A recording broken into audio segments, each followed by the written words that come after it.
नमस्कार, TV 27 news देख रहे हैं आप। बुलेटिन का आगाज करेंगे एक बड़ी खबर के साथ। प्रधानमंत्री नरेंद्र मोदी ने आज असम के काजीरंगा राष्ट्रीय उद्यान का दौरा किया।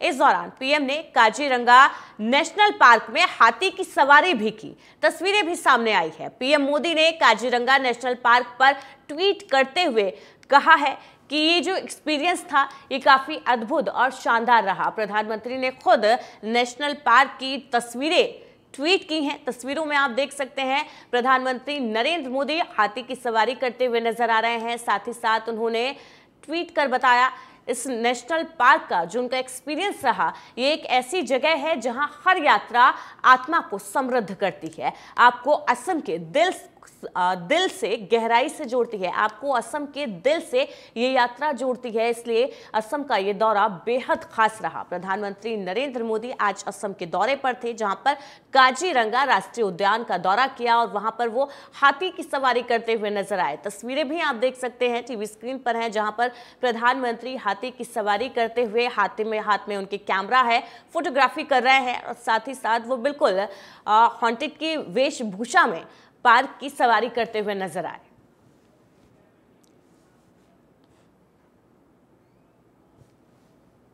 प्रधानमंत्री नरेंद्र मोदी ने शनिवार को अरुणाचल प्रदेश के पश्चिम कामेंग जिले के बैसाखी में दुनिया की सबसे ऊंचाई पर बनी डबल लेन टनल का उद्घाटन किया। 2019 में उन्होंने खुद इसकी नींव रखी थी। इसके अलावा उन्होंने 55,000 करोड़ से ज्यादा के प्रोजेक्ट्स का यहां पर शिलान्यास किया है। दुनिया की सबसे ऊंचाई पर यह डबल लेन सुरंग बनी है। 2019 में इसकी नींव रखी गई थी और आज प्रधानमंत्री ने इसका लोकार्पण और शिलान्यास किया। ये सुरंग चीन बॉर्डर पर लगे तवांग की कनेक्टिविटी को मजबूत करती है और साथ ही साथ सेना के मूवमेंट और खराब मौसम में और ये आसान बनाने वाला है। काफ़ी खासियत है इसकी। मौके पर पीएम ने कहा, आज मुझे विकसित पूर्वोत्तर के इस उत्सव में सभी पूर्वोत्तर राज्यों के साथ शामिल होने का मौका मिला। पूर्वोत्तर के विकास के लिए हमारा दृष्टिकोण अष्टलक्ष्मी का है। दक्षिण एशिया पूर्वी एशिया के साथ व्यापार और पर्यटन के लिए एक मजबूत कड़ी बन रही है। तो चीन से लगी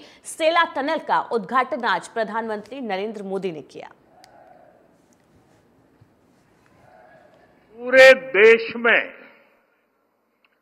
विकसित राज्य से विकसित भारत, इसका एक राष्ट्रीय उत्सव तेज गति से जारी है। आज मुझे विकसित नॉर्थ ईस्ट के इस उत्सव में नॉर्थ ईस्ट के सभी राज्यों के साथ एक साथ हिस्सेदार बनने का अवसर मिला है। और इस बीच एक बड़ी खबर सामने आ रही है। यूपी के लिए कांग्रेस इलेक्शन कमेटी का गठन किया गया है।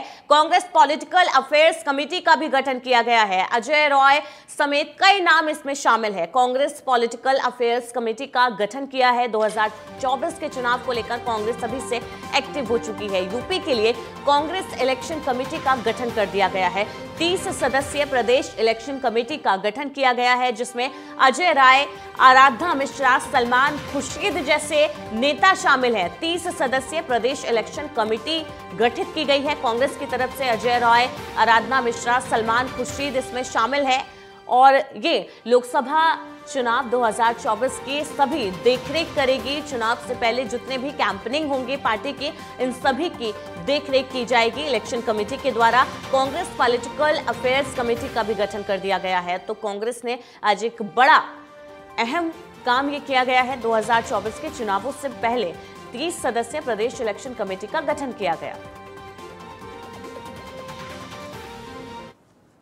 और बीएसपी प्रमुख मायावती ने एक बार फिर दोहराया है कि लोकसभा चुनाव 2024 में किसी भी राजनीतिक दल से गठबंधन करने का फैसला उनका अटल है। मायावती ने कहा है कि तीसरा मोर्चा या अलायंस की जो भी खबरें हैं वो सब गलत हैं। चुनावी गठबंधन या तीसरे मोर्चे की जो भी खबरें सोशल मीडिया पर फैलाई जा रही हैं सब अफवाह है, फेक न्यूज है। सोशल मीडिया प्लेटफॉर्म ट्विटर पर पोस्ट में मायावती ने कहा, बसपा काफी मजबूती से चुनाव लड़ रही है और 2024 का चुनाव बीएसपी अकेली लड़ेगी, उन्हें किसी साथी की जरूरत नहीं है। इसलिए किसी भी तीसरे मोर्चे या अलायंस के साथ बीजेपी नहीं जुड़ने वाली है। 2024 का मुकाबला बीएसपी अकेले करेगी, जिसके चलते विरोधियों में बेचैनी है और इसीलिए वो इस तरीके के भ्रामक खबरें फैला रहे हैं, झूठी खबरें फैला रहे हैं, जिसमें कहा जा रहा है कि बीएसपी किसी तीसरे मोर्चे के साथ जाने वाली है या किसी अलायंस से जुड़ेगी। ये सभी खबरें गलत है, झूठी हैं।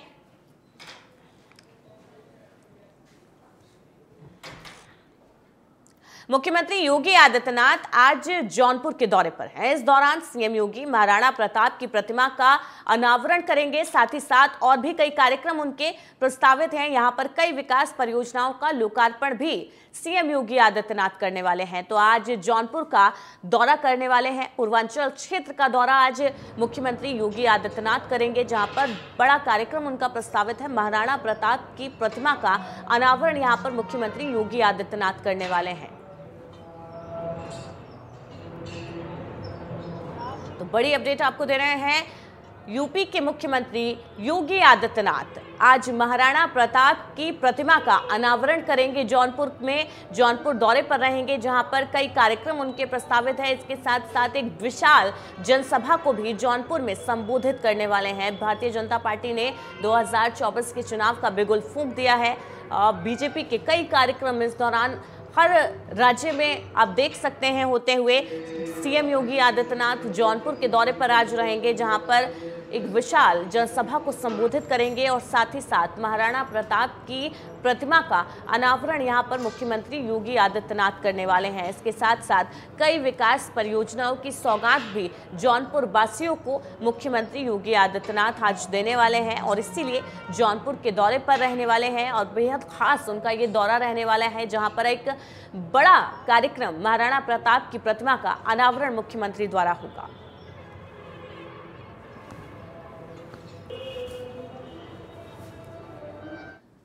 और सपा सुप्रीमो अखिलेश यादव के बेहद करीबी माने जाने वाले सुधीर उर्फ कल्लू यादव ने बीजेपी में शामिल होने के बाद एक अहम बयान दिया। उन्होंने कहा समाजवादी पार्टी अपने विचारों से भटक चुकी है, इसलिए उन्होंने बीजेपी में जाने का फैसला किया है। सपा सुप्रीमो अखिलेश यादव के काफी करीबी माने जाते हैं सुधीर यादव, जिन्होंने बीजेपी में शामिल होने का फैसला लिया और बीजेपी में जाने की खबरों के बीच ही उनका ये एक बड़ा बयान सामने आया, जिसमें उन्होंने कहा कि जो समाजवादी पार्टी है वो अब अपने विचारों से भटक चुकी है। अब अखिलेश यादव जो पार्टी की विचारधारा है उस पर नहीं चल रहे हैं, इसीलिए उन्होंने पार्टी बदलने का मन बनाया और जिस तरीके से भारतीय जनता पार्टी प्रदेश में विकास को लेकर काम कर रही है उससे प्रोत्साहित होकर उन्होंने बीजेपी ज्वाइन करने का फैसला लिया। हमने समाजवादी पार्टी में 2007 से काम किया और 2010 से लगातार मैं यूथ का जिला अध्यक्ष रहा। 2015 में जिला पंचायत सदस्य रहा। प्रमुख राष्ट्रीय महासचिव लोहिया वाहिनी भी निवर्तमान में रहा। नेताजी ने समाजवादी पार्टी को अपने खून पसीने से सींचा था और आज की जो पार्टी है वो कहीं ना कहीं जो नेताजी ने अपने विचारों से जो पार्टी बनाई थी वो अपने विचारों से आज जो समाजवादी पार्टी है वो कहीं ना कहीं भटक गई है। और इसीलिए आज बहुत बहुत बड़े नेता समाजवादी पार्टी को छोड़ के जा रहे हैं। हम लोगों ने चूँकि हमेशा संघर्ष की राजनीति की है और उसी संघर्ष की राह पर चल के लगातार आज तक मैंने काम किया है। हमने समाजवादी पार्टी में 2007 से काम किया और तो सुधीर यादव का ये बयान सामने आया है। उन्होंने हाल ही में समाजवादी पार्टी छोड़ने का ऐलान किया था, जिसके बाद उन्होंने बीजेपी में जाने का मन बनाया और जिस तरीके से उन्होंने समाजवादी पार्टी को लेकर ये बयान दिया है कि सपा सुप्रीमो अब अपने विचारधारा से भटक रहे हैं, वो पार्टी की विचारधारा पर नहीं चल रहे हैं। जिस समाजवादी पार्टी का निर्माण मुलायम सिंह ने किया था उस विचारधारा से सपा अब पूरी तरह से भटक चुकी है, अपने विचारों को लेकर अलग थलग हो चुकी है। इसीलिए उन्होंने पार्टी बदलने का मन बनाया और जिस तरीके से भारतीय जनता पार्टी विकास के लिए प्रदेश में काम कर रही है इससे उन्हें एक प्रोत्साहन मिला है। लखनऊ में 59,000 शिक्षक भर्ती के अभ्यर्थियों ने बीजेपी कार्यालय का घेराव कर नियुक्ति पत्र की मांग की है। शिक्षक भर्ती के अभ्यर्थी बीजेपी प्रदेश अध्यक्ष भूपेंद्र चौधरी के आवास का घेराव करने पहुंचे। यहां पर 6,800 सीटों पर नियुक्ति की मांग को लेकर अभ्यर्थी प्रदर्शन कर रहे हैं। आज उन्होंने प्रदेश अध्यक्ष के आवास का घेराव किया। शिक्षक भर्ती के अभ्यर्थियों का ये प्रदर्शन आप देख रहे हैं यूपी में, जहां पर 59,000 अभ्यर्थी शिक्षक अभ्यर्थी अपनी मांगों को लेकर प्रदर्शन कर रहे हैं, नियुक्ति पत्र की मांग कर रहे हैं। उनका कहना है कि जब परीक्षा हो चुकी है, रिजल्ट आ चुके हैं, तो अब नियुक्ति पत्र में देरी क्यों की जा रही है। भारतीय जनता पार्टी जल्द ही उनके नियुक्ति पत्र जारी करे।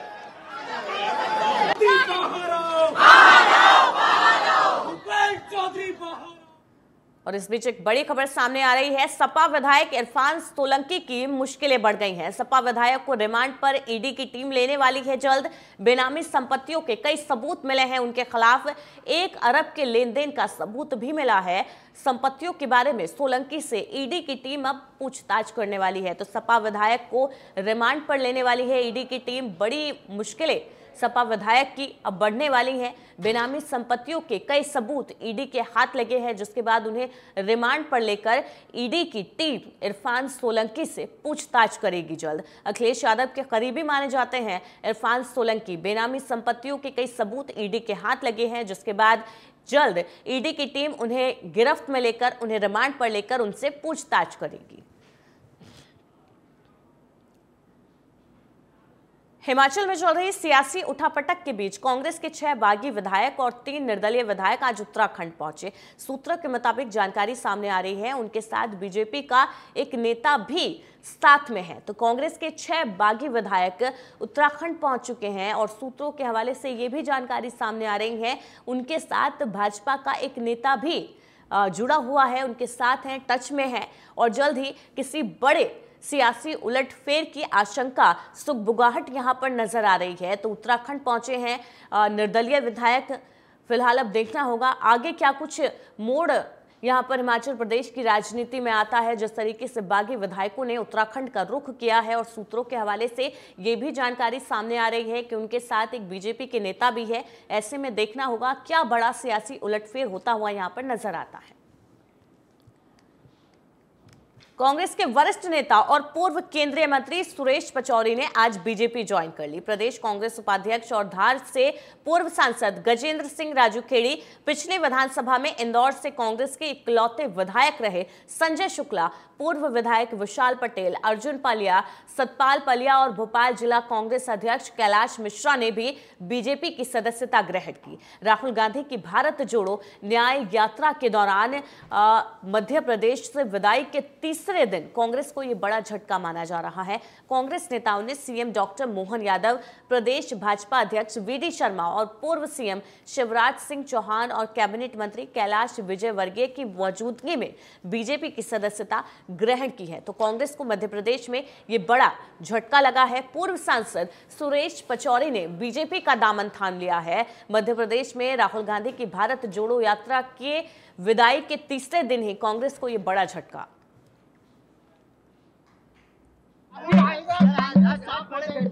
हो ही रहा है ना, कांग्रेस आगे आगे राहुल जा रहा है, पीछे पीछे कांग्रेस काम हो रही है।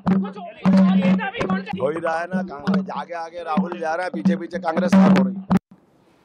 आगामी लोकसभा चुनाव को लेकर कर्नाटक बीजेपी प्रमुख विजयेंद्र येदुरप्पा ने बड़ा दावा किया। विजयेंद्र येदुरप्पा ने कहा, हमें कर्नाटक पर पूरा भरोसा है। बीजेपी हमारी सहयोगी जेडीएस के साथ लोकसभा में सभी 28 सीटें जीतेगी। बीजेपी कर्नाटक की राजनीति के इतिहास में एक नया कीर्तिमान स्थापित किया। हम यहां अगले लोकसभा चुनाव में जीत हासिल करने जा रहे हैं। लोकसभा में सभी 28 सीटें इस बार बीजेपी जीतने वाली है। बड़ा दावा यहां पर किया जा रहा है।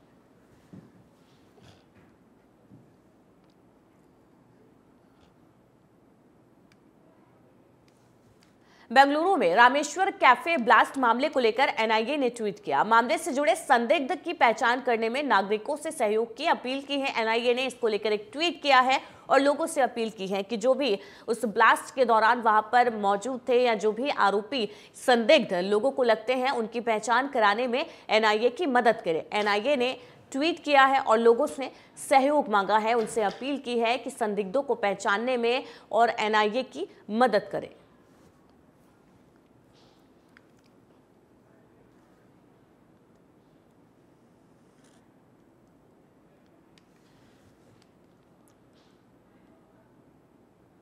उत्तराखंड की राजधानी देहरादून में कांग्रेस प्रदेश अध्यक्ष करण माहरा ने प्रेस कॉन्फ्रेंस की। इस मौके पर उन्होंने कहा, कांग्रेस सत्ता में आती है तो वो जनता से की गई अपनी 5 गारंटियों को पूरा करेगी। जो भी गारंटियां जनता से कांग्रेस द्वारा की गई हैं, चुनाव के बाद अगर कांग्रेस जीतती है लोकसभा चुनाव में तो उन गारंटियों को पूरा करेगी। इसके लिए कांग्रेस की तरफ से प्रेस कॉन्फ्रेंस का आयोजन किया गया था, जिसमें करण मेहरा ने जनता से वादा किया है कि इस बार लोकसभा चुनाव में उन्हें जीत दिलाएं। लोकसभा चुनाव में एक बार फिर से जनता कांग्रेस पर भरोसा जताए, जिसके बाद जो 5 गारंटियां पार्टी की तरफ से की गई है उनको जल्द पूरा किया जाएगा। ये बीजेपी को कहने का अधिकार है, इस समय जो चीज़ें हुई हैं, लेकिन बीजेपी की अपनी जो भाषा है उससे मुझे कोई चिंता नहीं है। बीजेपी को अपनी संभालना चाहिए। अभी तो शुरुआत हुई है। अगर बीजेपी के हालात ठीक होते तो 3 ऐसे लोगों को टिकट नहीं देते जिनका ना तो जनता से कोई ताल्लुक है, ना जो 5 सालों में कुछ कर पाए। और बीजेपी के एक संगठन को अपील करनी पड़ेगी इन नेताओं को अपने लोगों से मिलने के लिए रात्रि विश्राम और गांव की ओर को प्रस्थान करना चाहिए। तो बीजेपी को हमारे ऊपर कहने की कोई ज़रूरत नहीं है। वो किस तरीके से ईडी सीबीआई का इस्तेमाल करके लोगों को लालच दे के अपनी पार्टी में ले जा रहे हैं, उनको देखना चाहिए। और जो कांग्रेस मुक्त भारत कहती थी वो बीजेपी आज कांग्रेस युक्त बीजेपी हो गई है। कांग्रेस के प्रदेश अध्यक्ष करण माहरा ने प्रदेश सरकार पर हमला करते हुए कहा, लोकसभा चुनाव में बीजेपी सिर्फ सेंट्रल गवर्नमेंट की योजनाओं के बारे में आम जनता को बता रही है। इसकी वजह है राज्य सरकार की योजनाओं के बारे में आम लोगों को बताने के लिए उनके पास कुछ भी नहीं है। इसीलिए केंद्र सरकार की योजनाओं को जनता के सामने रख रही है। जनता में झूठी अफवाहें फैलाई जा रही हैं कि राज्य सरकार की ये योजनाएं हैं जिनको पूरा किया जा रहा है, जबकि योजनाएं केंद्र सरकार की है। राज्य सरकार ने खुद तो कुछ किया नहीं है, केंद्र के भरोसे ही लोकसभा चुनाव लड़ रही है। इन 7 सालों में बीजेपी की स्टेट की गवर्नमेंट पूरी तरीके से फेल रही है, चाहे सेंटर की है वो भी फेल है। लेकिन क्योंकि केंद्रीय योजनाओं का प्रचार प्रसार ज्यादा हुआ है, योजनाएं जमीन पे है या नहीं है, तो उनके सहारे बीजेपी अपने वैतरणी पार करना चाह रही है। और उसी तरीके की बातें करिए। अगर स्टेट में कुछ अच्छा किया होता तब लेते ना स्टेट का नाम। यहाँ तो हाकम सिंह से लेके पुलकित आर्या से लेके केदारनाथ की घटना से लेके जोशीमठ की घटना से लेके पटवारी पेपर लीक से लेके SSC भर्ती घोटाले तक यही सब कुछ छाया हुआ है। किसानों की हालत आपने देख ही ली है। बाढ़ में जो किसान बर्बाद हुए उनको मुआवजा तक नहीं मिला। तो ऐसे में सरकार क्या किस चीज का पौड़ी पहुंची उत्तराखंड कांग्रेस की महिला प्रदेश अध्यक्ष ज्योति रौतेला ने एसएसपी दफ्तर के बाहर कांग्रेसियों के साथ मिलकर प्रदर्शन किया। इस मौके पर ज्योति रौतेला ने कहा, अंकिता भंडारी के परिजन न्याय की मांग के लिए सड़कों पर हैं। कांग्रेस की प्रदेश अध्यक्ष ज्योति रौतेला ने कहा, जब तक अंकिता भंडारी को न्याय नहीं मिल जाता तब तक कांग्रेस अपना प्रदर्शन जारी रखेगी। 2 साल से ऊपर होने को जा रहे हैं, लेकिन अभी तक अंकिता भंडारी को न्याय नहीं मिला है। अंकिता भंडारी के जो परिजन हैं वो अंकिता को न्याय दिलाने के लिए सड़कों पर उतर रहे हैं। ऐसे में राज्य सरकार की जिम्मेदारी बनती है कि जल्द से जल्द इस मामले में जांच कर दोषियों को कड़ी से कड़ी सजा दिलाई जाए। देखिए 1.5 साल अंकिता भंडारी मामले को हो गया है, लेकिन अभी तक उसमें जो सरकारों के पर लीपापोती करने का काम कर रही है, उसमें जो एविडेंस हमारे जो रेणु विधायक यमकेश्वर की है उनके द्वारा रातों रात बुलडोजर चला के उसको तोड़ दिया गया, लेकिन उनको अभी तक गिरफ्तार नहीं किया गया है। जबकि जो उसकी आवाज़ को उठाने का काम कर रहे थे भाई हमारे आशुतोष नेगी, उनको गिरफ्तार किया गया है। कि हम लोग यहाँ तक इसलिए पहुँचे हैं कि जो पुलिस प्रशासन की जो भूमिका रही इस पूरे केस में, पहले तो अंकिता भंडारी का केस को सीरियसली नहीं लिया गया, उसके बाद जो सीबीआई जांच की सरकार ने मांग नहीं मानी। मध्य प्रदेश के नरसिंहपुर जिला तेंदुखेड़ा विधानसभा से पूर्व विधायक संजय शर्मा ने करेली में अपना जन्मदिन मनाया। आगामी लोकसभा चुनाव को लेकर उन्होंने कहा, अगर पार्टी ने टिकट दी तो लोकसभा चुनाव जरूर लड़ूंगा। इसके साथ ही उन्होंने ये भी कहा कि राहुल गांधी की भारत जोड़ो न्याय यात्रा को जबरदस्त समर्थन मिल रहा है। साथ ही बीजेपी पर तंज कसते हुए संजय शर्मा ने कहा, बीजेपी देश भर में 550 सीटें जीत सकती है।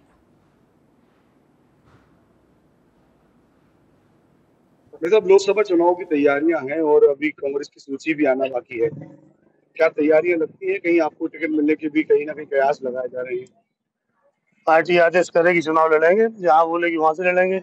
लगातार पूरे मध्य प्रदेश में हमारे नेता राहुल गांधी जी ने अभी यात्रा की है। जनता का रुझान देखा, आपने भी देखा होगा, मुरैना से लेके उज्जैन तक जो जन सैलाब उमड़ा है, एक विरोधी पार्टी के नेता के होने के कारण उन्होंने जो एक कदम उठाया। महाराष्ट्र में आईआरएस अधिकारी समीर वानखेड़े की पत्नी को जान से मारने की धमकी देने का मामला सामने आया। पीड़ित ने बताया पाकिस्तान और यूके के नंबर से उन्हें जान से मारने की धमकी मिली है। सूचना मिलने पर तुरंत पुलिस को सूचित किया गया है। पुलिस अब मामले की जांच पड़ताल कर रही है। तो बड़ी अपडेट सामने आ रही है। महाराष्ट्र में आईआरएस अधिकारी की पत्नी को जान से मारने की धमकी मिली है। समीर वानखेड़े की जो पत्नी है उनको पाकिस्तान और यूके के नंबर से एक कॉल आया। उस कॉल में उनको धमकी दी गई जान से मारने की, जिसके बाद तुरंत पुलिस को सूचित किया गया और पुलिस अब पूरे मामले की जांच पड़ताल कर रही है। जिस नंबर से कॉल आया था उस नंबर की डिटेल खंगालने में पुलिस जुटी हुई है। महाराष्ट्र के खानदेश विदर्भ बॉर्डर हाईवे पर भीषण सड़क हादसा हो गया। बताया जा रहा है हाईवे पर टोल नाके के पास एक ही तरफ से आ रहे दो वाहनों के बीच भीषण टक्कर हो गई। हादसे में 4 लोगों की मौके पर मौत हो गई। कई लोग गंभीर रूप से घायल हो गए। सूचना मिलने के बाद मौके पर पहुंची पुलिस ने घायलों को अस्पताल में भर्ती कराया। शव को कब्जे में लेकर पोस्टमार्टम के लिए भेज दिया और मामले की जाँच शुरू कर दी। तो महाराष्ट्र में भीषण सड़क हादसा देखने को मिला। 2 वाहनों की भीषण टक्कर में कई लोग घायल हो गए हैं। 4 लोगों की हादसे में मौत हो गई।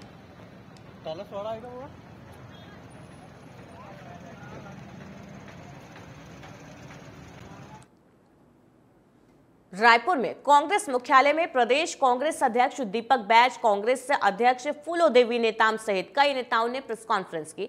इस दौरान पीसीसी चीफ दीपक बैज ने कहा, राहुल गांधी ने घोषणा की है कि कांग्रेस सरकार बनने पर देश में रोजगार सृजन किया जाएगा। साथ ही 25 साल से अधिक उम्र के स्किल्ड बेरोजगार युवाओं को 1 लाख रुपए भत्ता देने की कोई स्कीम निकाली जाएगी। देखिए, भारतीय जनता पार्टी केंद्र की सरकार ने रोजगार के संबंध में उम्मीदवार घोषित किए 6 लोकसभा सीटों पर। अभी तो चुनाव हुए नहीं, अभी मतदान हुआ नहीं, रिजल्ट आया नहीं, कैसे कमजोर आकलन करेंगे? क्योंकि राष्ट्रीय सचिव है, युवा चेहरा है, 12 महीना जनता के लिए काम करने वाला हमारा चेहरा है। कोरोना काल में आपको याद होगा, लोग घर से बाहर नहीं निकल रहे थे, लेकिन हमारा एक चेहरा विकास उपाध्याय जैसे कई ऐसे युवा हैं जो स्वयं पीपीई किट लाकर, जो घर परिवार वाले नहीं निकल रहे थे, दूसरे को मतलब जनता की बॉडी को वो जलाने में या फिर उनको वहां शवगृह तक पहुंचाने में मदद कर रहे थे। मतलब 12 महीना काम करने वाला चेहरा है। हाँ, अलग है, चुनाव है, हार और जीत सिक्के का एक 2 पहलू है, उसमें कोई दिक्कत नहीं। लेकिन हमारा हर चेहरा जो 6 हम लोगों ने जो टिकट दिए, मजबूत चेहरा है, मजबूती के साथ लड़ेंगे, ताकत के साथ लड़ेंगे और निश्चित रूप से हम लोग लोकसभा चुनाव हम लोग हर साल की तुलना में 3, 8 या 9 या 14 या 19 से हम इस समय 2024 में हम छत्तीसगढ़ में एक नया रिकॉर्ड बनेगा। बुलेटिन में फिलहाल के लिए इतना ही। लगातार खबरों के लिए बने रहिए TV 27 न्यूज के साथ।